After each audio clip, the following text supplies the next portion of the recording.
My name is Allen Bryant Liwag. You can call me Allen. I'm 23 years old from Alfonso, Cavite. I'm 6'6", playing forward center, playing for College of St. Vidin.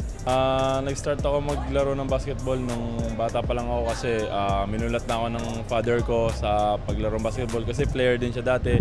And ayun, nag-start ako siguro 9 years old, tapos naging player ako nung high school na eh. Parang pinaka-ultimate dream ko is to be a well-known basketball player and maging inspirasyon sa mga kabataan. And ayun, kung pwedeng makatulong, tutulong din ako sa mga kabataan and magbibigay inspirasyon lang din. And yun, gusto ko din makalaro sa national team. Yun, yung film, yung isang malaking bagay para sa game namin is babasahin namin kung ano yung tendencies ng kalaban and kung saan sila mas kumuha ng score kasi yung defense talaga yung pinagpo-focus na namin eh.